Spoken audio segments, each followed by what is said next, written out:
Mesdames et messieurs, bonsoir. Merci d'avoir choisi RTI 1. Voici les grands titres de ce 20h. Le Premier ministre Amadou Gon Coulibaly, rentré de France le 2 juillet dernier, a repris le travail ce lundi.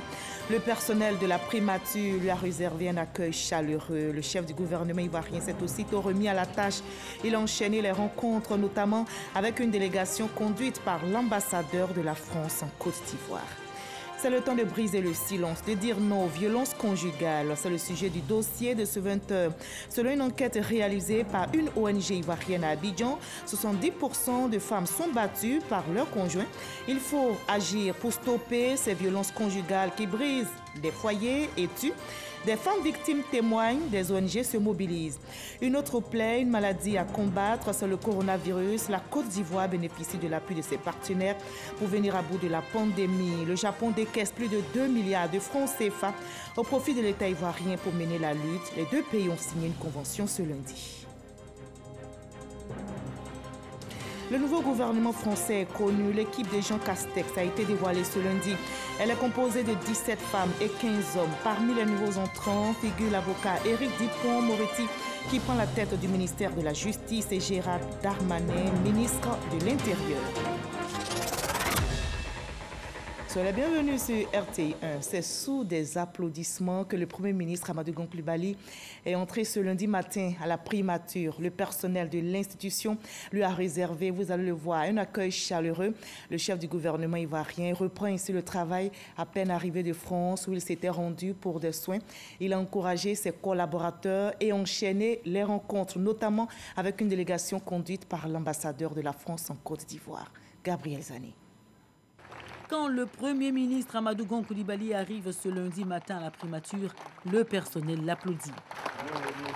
Des applaudissements qui sonnent comme un triomphe après 2 mois d'absence hors de la Côte d'Ivoire. Avec le regard plein d'admiration, les ovations ne cessent que quand il se met au pupitre dédié à son accueil. Vous imaginez donc mon émotion en arrivant ce matin donc à la primature. C'est une émotion légitime. Amadou Gon Coulibaly n'a pas perdu de son humour pour ceux qui travaillent avec lui.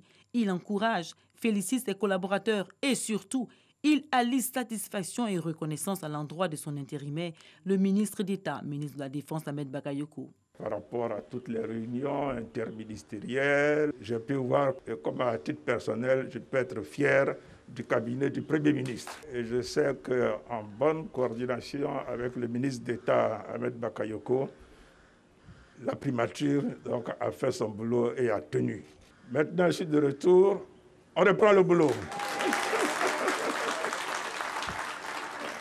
Le travail, et c'est dans l'immédiat des minutes après cette brève entrevue avec le personnel, une délégation conduite par Gilles Huberson, l'ambassadeur de France en Côte d'Ivoire, l'attendait déjà à la salle A de la primature. Il s'agit d'une mission d'instruction d'un 3e C2D et les discussions ont commencé aujourd'hui. Elle devrait s'achever à la fin de la semaine. Le C2D, le contrat de désendettement et de développement, un dispositif qui ne saurait attendre plus longtemps au regard du contexte de la crise sanitaire. Le 3e C2D a été lancé ce lundi à la primature. Voilà, c'est donc ce lundi que la Côte d'Ivoire et la France ont lancé le 3e C2D. Le top départ des travaux de la mission d'instruction a été donné par le ministre de l'Économie et des Finances, Adama Coulibaly, au nom du Premier ministre. Les projets de développement exécutés dans le cadre du C2D sont choisis d'un commun accord entre les gouvernements ivoiriens et français. Et ces projets touchent notamment la santé, les infrastructures routières, l'emploi des jeunes et l'éducation. On retrouve notre reporter Gabriel Zani.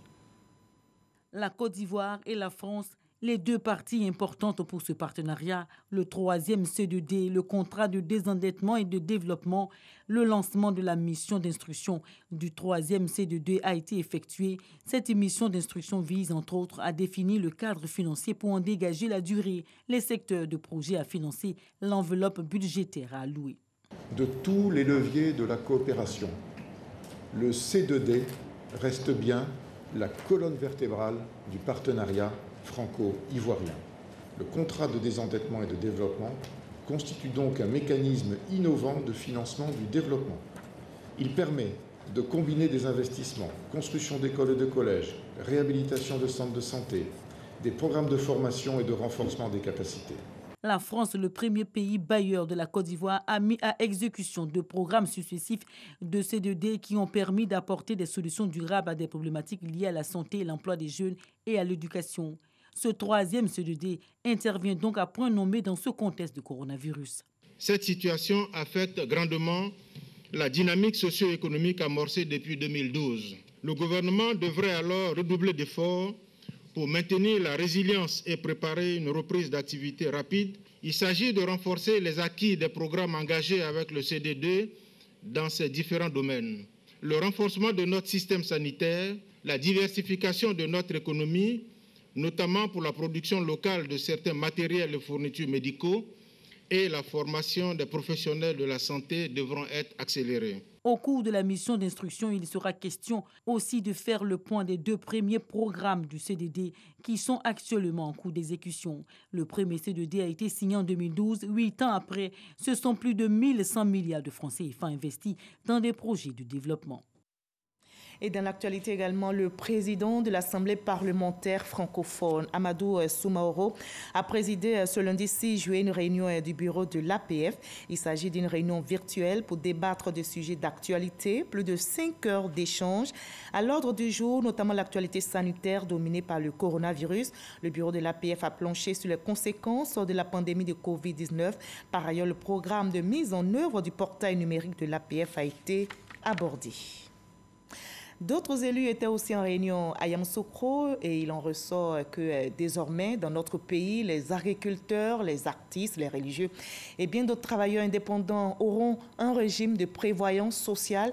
2 projets de loi ont été présentés dans ce sens par le ministre de l'Emploi et de la Protection sociale, Pascal Kwaku-Abina, aux sénateurs qui l'ont tout de suite ratifié.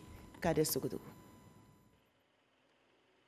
C'est convalescent et déterminé à assurer les responsabilités qui lui reviennent que Pascal Kwaku-Abina s'est présenté ce lundi 6 juillet 2020 devant les sénateurs à Yamoussoukro.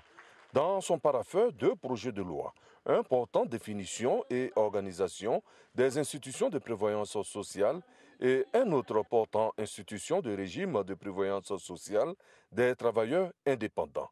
Ici, artistes, agriculteurs et autres seront bientôt pris en compte. C'est le groupe des agriculteurs, tous ceux qui sont dans l'agriculture sont d'ailleurs les plus nombreux. Il y a les artistes, il y a les religieux, il y a les artisans, etc. Donc, comme vous voyez, c'est une majorité, j'allais dire, écrasante de la population active qui se retrouve dans ce secteur des travailleurs indépendants et qui était jusque-là pas pris en compte par le régime de la sécurité sociale.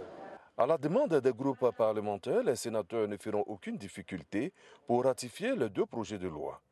Un passage devant les sénateurs mis à profit par le ministre Pascal Kwaku-Abina pour apporter sa contribution à la lutte contre la Covid-19.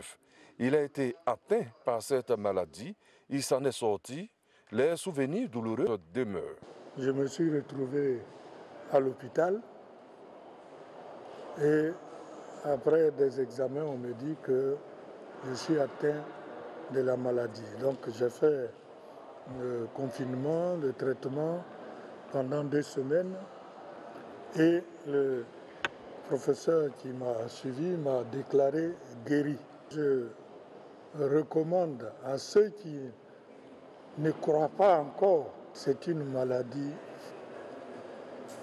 invalidante et il ne faut pas jouer avec parce qu'il y va de l'avenir de la Côte d'Ivoire. La Caisse nationale de prévoyance sociale, CNPS, est la structure étatique en charge de la mise en œuvre du régime de prévoyance sociale des travailleurs indépendants.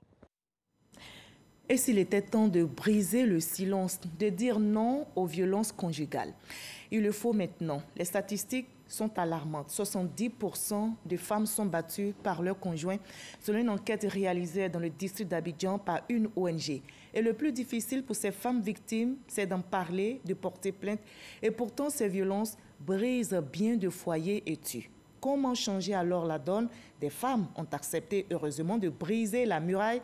Elles témoignent et dénoncent. Des ONG aussi se mobilisent. C'est un dossier signé Sephora Zeki. D'abord la violence morale, après c'est devenu physique, des coups pour rien du tout. Elle a connu l'enfer de la violence conjugale pendant 3 ans. 3 longues années de coups, d'humiliation, de dépression et de peur. Malheureusement, son cas est loin d'être isolé.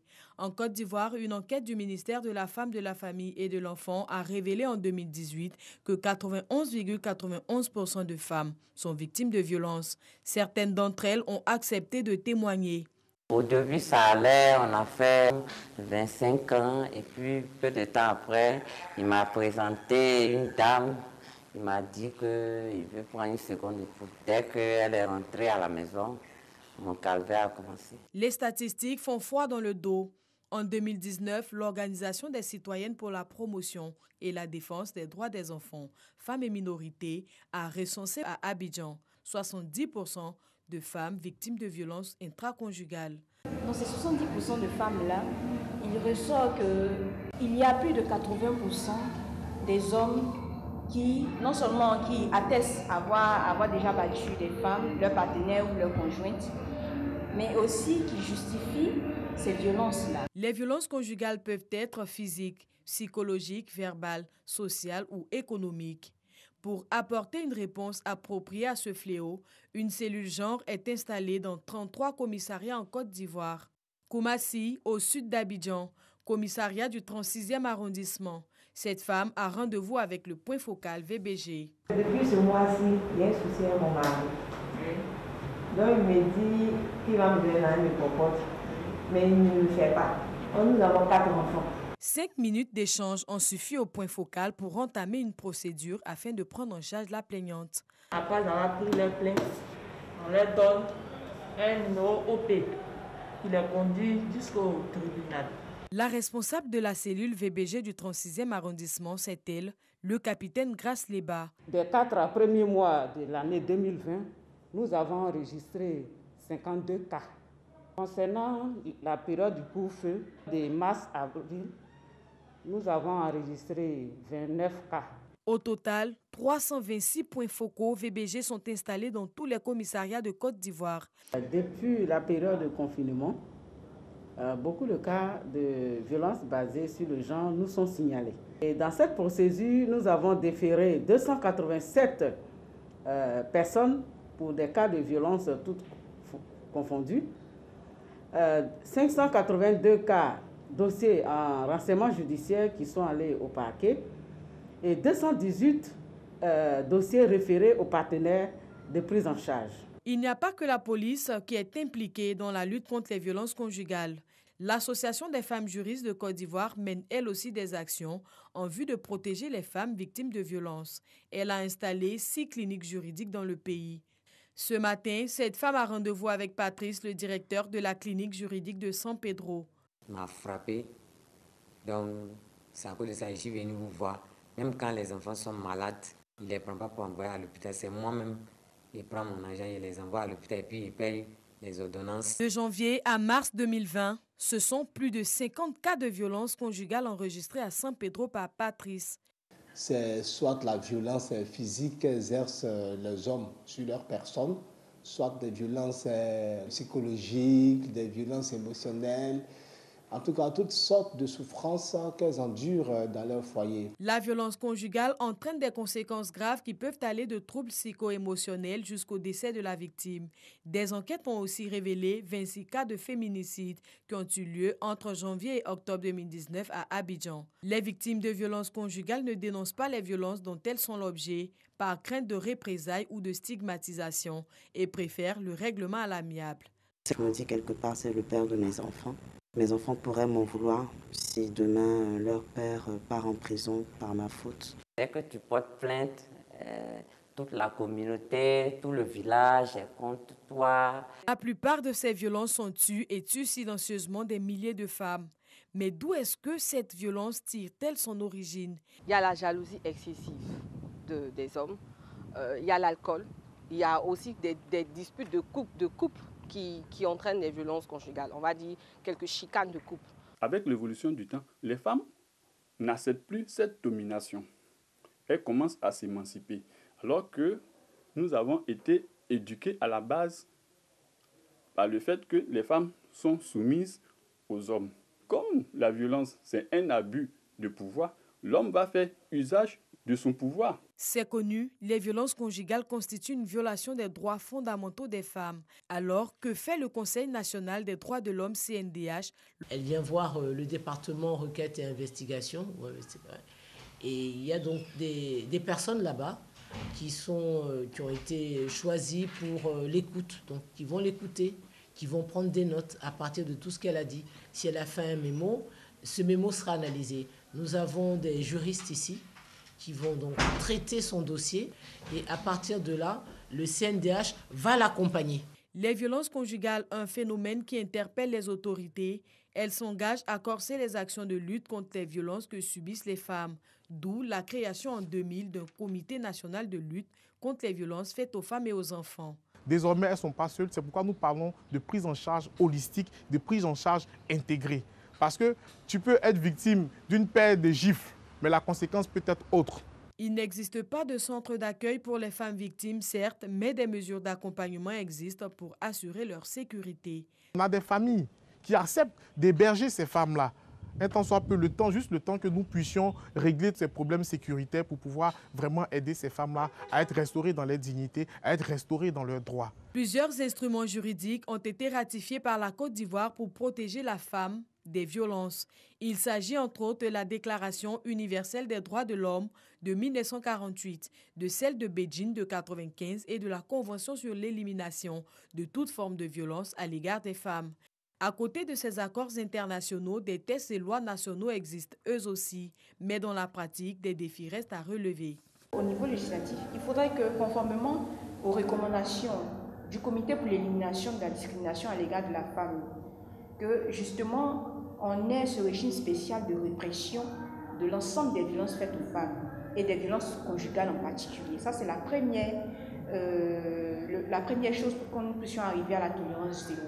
La deuxième chose, il faut qu'on ait un centre d'accueil et d'écoute. Aujourd'hui, ce que nous demandons, c'est qu'il y ait une loi dans ce domaine-là, une loi qui soit spécifique pour qu'on puisse véritablement trouver des solutions. Au ministère de la Femme, de la Famille et de l'Enfant, on tape du poing sur la table. C'est la tolérance zéro pour les auteurs. C'est le lieu pour le ministère de la Femme, de la Famille et de l'Enfant de rappeler que la lutte contre les violences faites aux femmes demeure une priorité clairement affirmée par la Côte d'Ivoire. Par conséquent, toute personne qui exercera de telles violences à l'égard des femmes subira la rigueur de la loi.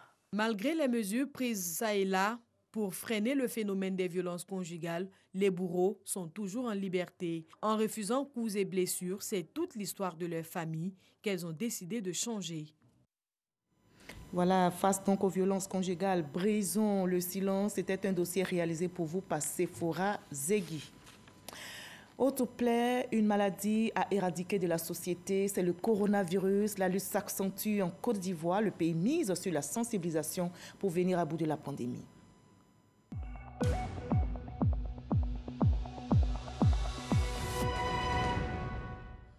Restons vigilants, le coronavirus continue de circuler. Ce lundi, on dénombre dans notre pays 194 nouveaux cas confirmés, 317 nouvelles guérisons. Nous écoutons le directeur général de la Santé, professeur Mamadou Samba. Le ministère de la Santé et de l'Hygiène publique a enregistré ce jour, lundi 6 juillet 2020, 194 nouveaux cas de Covid-19 sur 1404 échantillons prélevés, soit 13,8% de cas positifs, 317 guéris et un décès. Nous avons noté ce jour un décès survenu dans un établissement sanitaire privé. Il s'agit d'un patient de 70 ans, obèse, diabétique et hypertendu. Le ministre de la Santé et de l'Hygiène publique présente ses condoléances à la famille éplorée. À la date du 6 juillet 2020, la Côte d'Ivoire compte donc 10 996 cas confirmés, dont 5 384 personnes guéries, 75 décès et 5 507 cas actifs. Le nombre total d'échantillons est de 65 884. Le ministre de la Santé et de l'Hygiène publique rappelle que seul le respect des mesures barrières peut nous permettre de rompre la chaîne de transmission et de contrôler la pandémie sur notre sol. Il recommande donc à toute la population un strict respect de ces mesures barrières et notamment le port du masque lorsque nous sommes dans le lieu public afin de nous protéger et de protéger les autres. N'oublions pas que c'est nous qui déplaçons le virus. Le ministre de la Santé et de l'Hygiène publique en appelle donc à la discipline et à la responsabilité de tous et de chacun si nous voulons stopper la transmission du virus. Si vous toussez, avez de la fièvre, des difficultés respiratoires et une perte de goût et de l'odorat, n'hésitez pas à vous rendre dans un des centres d'accueil de dépistage Covid-19 ou appeler les numéros gratuits suivants, le 101, le 119, le 125 et le 143. Le ministre de la Santé et de l'Hygiène publique remercie et félicite tous les acteurs du système de santé pour leur engagement, leur dévouement dans la lutte contre la pandémie. Fait à Abidjan le 6 juillet 2020, Dr Eugène Akaole, ministre de la Santé et de l'Hygiène. Voilà, comme on l'a entendu, la pandémie n'est pas terminée. Continuons de respecter les gestes barrières. Le virus continue de se propager. En Afrique, notamment en Guinée, on dénombre 5 610 cas confirmés, 34 décès. Au Nigeria, 28 711 cas confirmés, 645 décès. Au Kenya, 8 067 cas confirmés, 164 décès. En Afrique du Sud, 196 750 cas confirmés, 3 199 décès. En Égypte, 75 253 cas confirmés, 3 343 décès. Dans le monde entier, on dénombre ce jour 11 654 557 cas confirmés et 6 598 521 personnes guéries, 538 558 décès. La Côte d'Ivoire bénéficie de l'appui de ses partenaires pour venir à bout de cette pandémie. Le Japon décaisse plus de 2 milliards de francs CFA au profit de l'État ivoirien pour mener la lutte. Les deux pays ont signé une convention aujourd'hui. Abdoulaye Koné. Échange de notes entre l'ambassadeur du Japon en Côte d'Ivoire et le ministre des Affaires étrangères, Ali Koulibaly. En toile de fond, une enveloppe de 2 milliards de francs CFA pour mieux lutter contre la Covid-19. À l'heure actuelle, la crise pandémique de Covid-19 menace non seulement la vie humaine, mais aussi la vie économique et sociale de toute l'humanité. Le Japon a décidé d'apporter une contribution d'environ 2 milliards de francs CFA à l'UNICEF pour la mise en œuvre en Côte d'Ivoire de son assistance d'urgence, prévention de la propagation de l'infection au nouveau coronavirus. Mais comment sera utilisée l'aide japonaise à la Côte d'Ivoire? L'aide japonaise sera consacrée au renforcement de la capacité médicale de 5 hôpitaux dans le Grand Abidjan. Il s'agit des centres hospitaliers universitaires de Cocody, de Yopougon, d'Angré et de Trècheville, ainsi que l'hôpital général d'Anyama.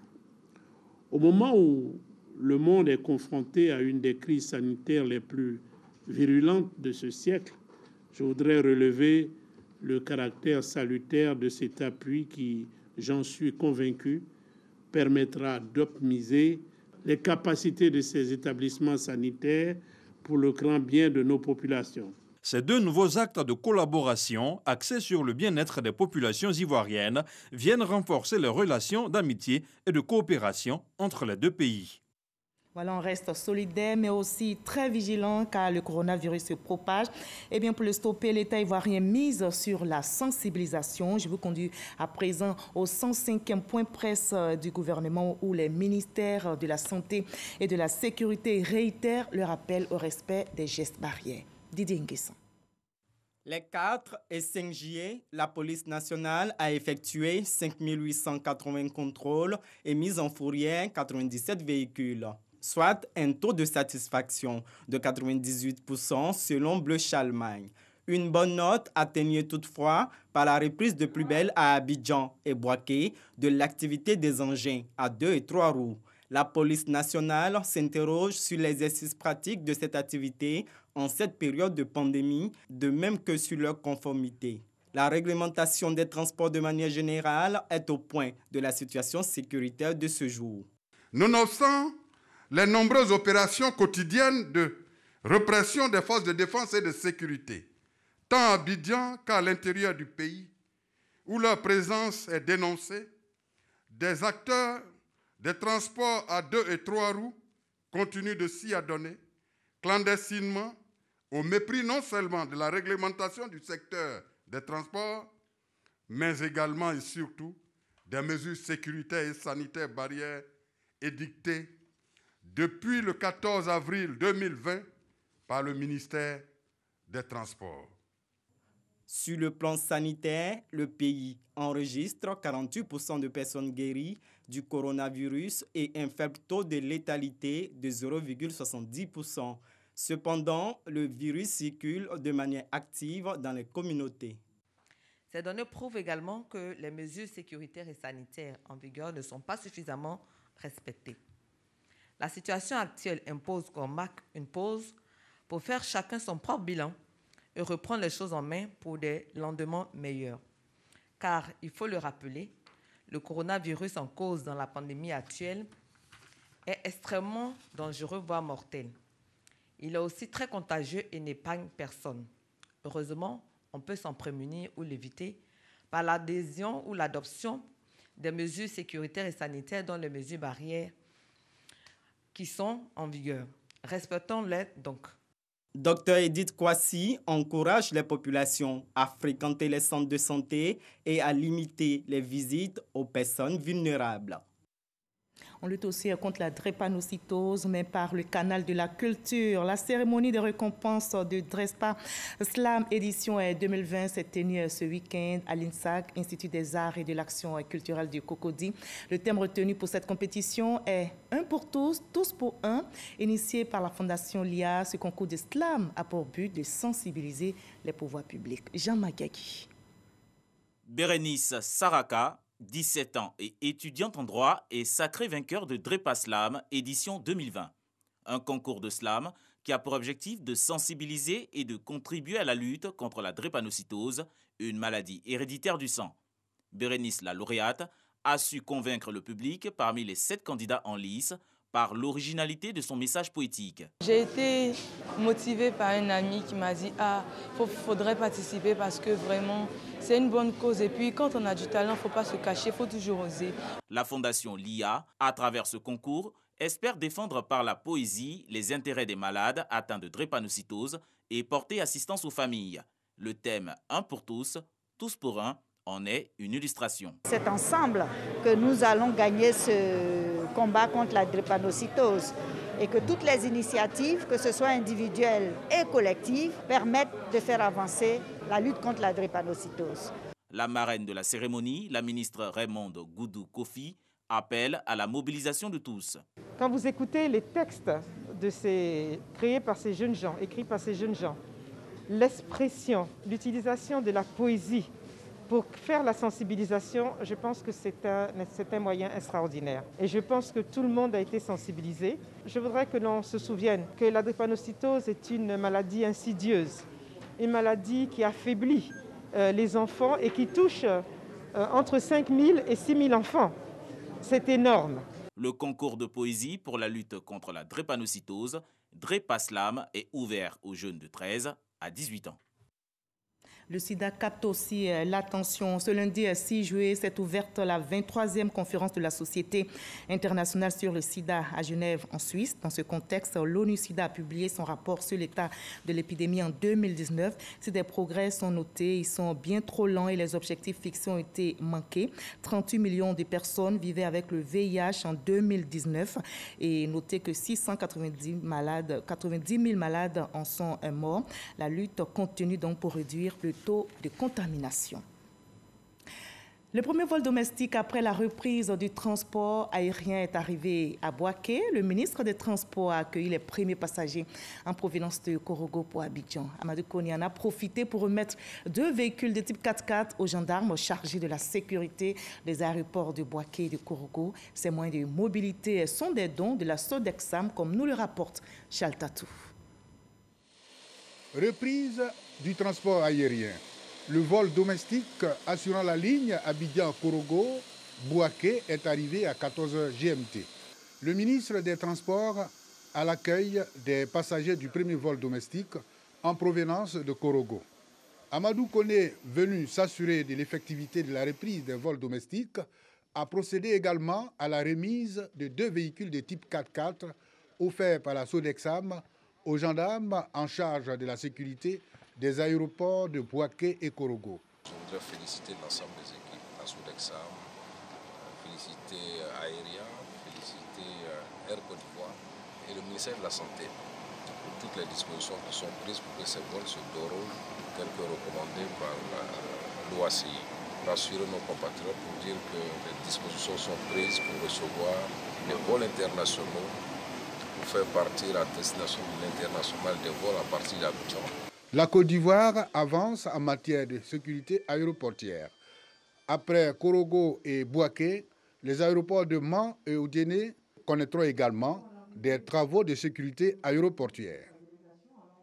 On parle aussi de paix dans cette édition, le respect des droits de l'homme et le maintien de la cohésion sociale en période électorale. C'est le sujet principal qui a retenu l'attention des leaders communautaires invités à contribuer à la consolidation du climat de paix avant, pendant et après la présidentielle d'octobre prochain.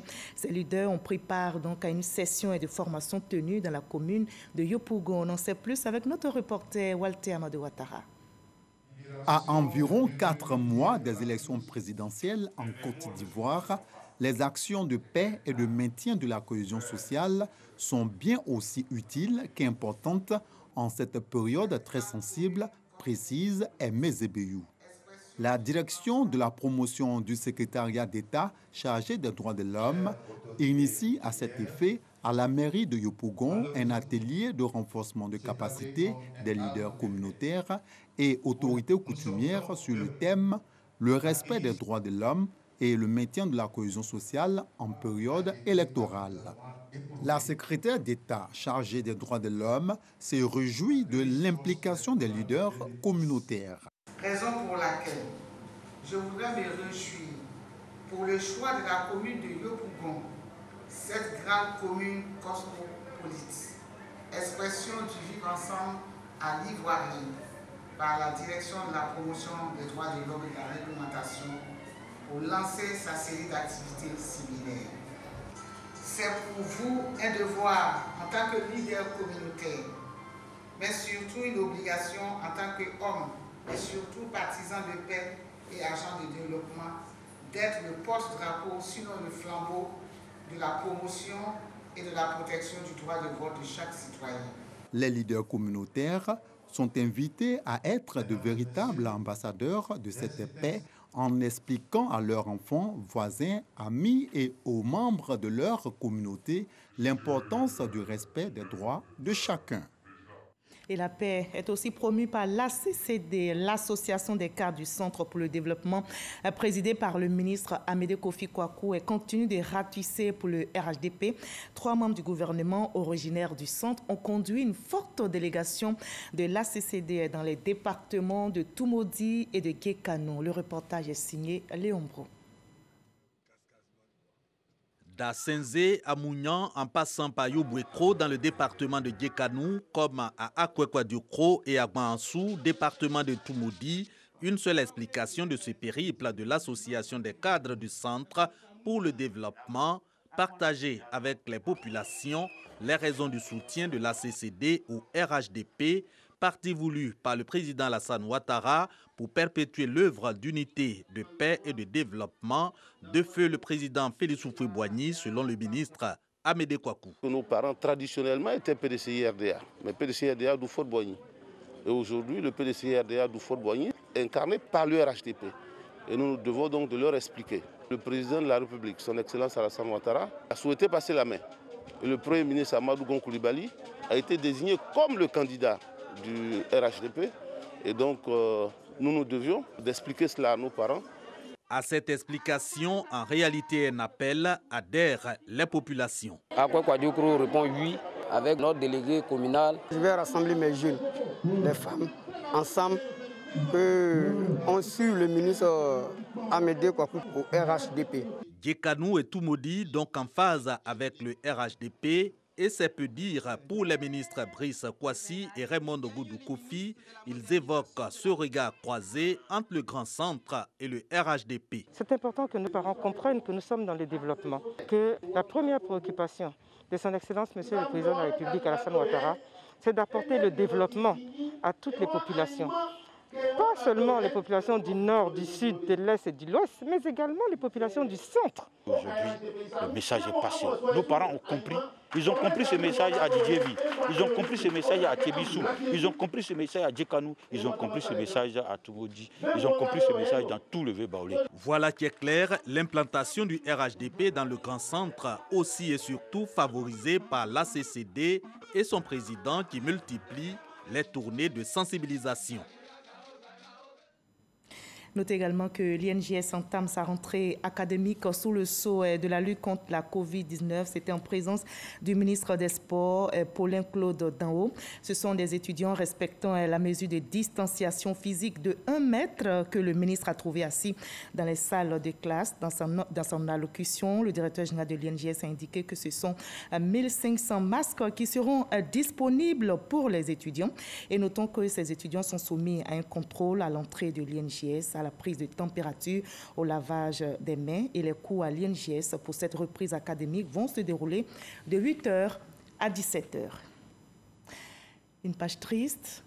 Il est décédé le 1er avril dernier à 81 ans. Dakori Newa Martin, maître du tambour parleur, aura eu une riche carrière.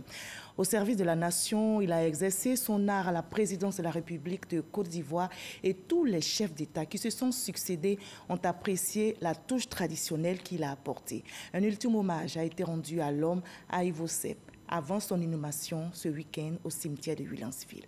Serge Coléa. Honneur à Martin Newa Dakori, célèbre tambourinaire ivoirien au service de la nation, décédé le 1er avril 2020. Des membres du CNSE, Comité national des supporters des éléphants, rendent hommage à un devancier.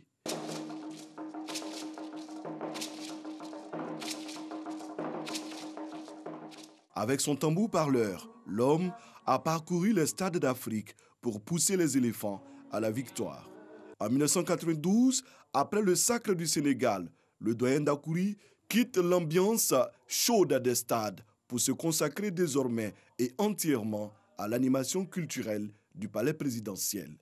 Du président Félix Houphouët-Boigny au président Alassane Ouattara, l'homme a fait résonner les notes de ses 3 tambours au rythme de la tradition, mais surtout de l'unité nationale.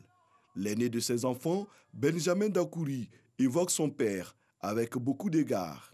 Pour nous, c'est un patriarche qui a servi non seulement le sport, mais il a servi les hommes politiques à sa façon. Son Excellence Félix Houphouët-Boigny et tout, avec qui il allait dans la même voiture, dans certains endroits et tout. Il a été décoré par le président Alassane Ouattara, à qui je voudrais dire merci, grand merci pour tout ce qu'il a fait pour nous. Son parcours de la vie de tous est riche. Il a été fait en 2015, officier dans l'ordre du mérite ivoirien. Né en 1939, Martin Newa Dakori est décédé à l'âge de 81 ans à la suite d'une longue maladie. L'inhumation a eu lieu le samedi 4 juillet au cimetière de Williamsville dans la stricte intimité familiale, mais aussi dans la douleur de l'ultime séparation. Et ainsi va la vie. Adieu, maître du tambour Dakori Newa Martin. À l'étranger, le président malien Ibrahim Boubacar Keïta, pour dénouer la crise politique qui secoue son pays, a rencontré hier dimanche à Bamako une délégation de l'opposition regroupée au sein du mouvement du 5 juin, Rassemblement des forces patriotiques. S'il s'est félicité de cette rencontre, ses hôtes ont tenu immédiatement après une réunion pour marquer leur déception et même durcir le ton. Ils réclament son départ. Et comme annoncé depuis hier, le nouveau gouvernement français est connu. L'équipe de Jean Castex, validée par le président Emmanuel Macron, a été dévoilée aujourd'hui. Ce gouvernement qui doit incarner le nouveau chemin souhaité par le président français pour les 2 prochaines années comprend 17 femmes et 15 hommes. Parmi les nouveaux entrants figure l'avocat Éric Dupond-Moretti qui prend la tête du ministère de la Justice. Gérald Darmanin devient ministre de l'Intérieur. Barbara Pompili, ministre de la Transition écologique. Fin de ce 20h. Merci à vous tous de votre aimable attention. À 23h, retrouvez Marine Cognan. Et on n'oublie pas, prenez soin de vous.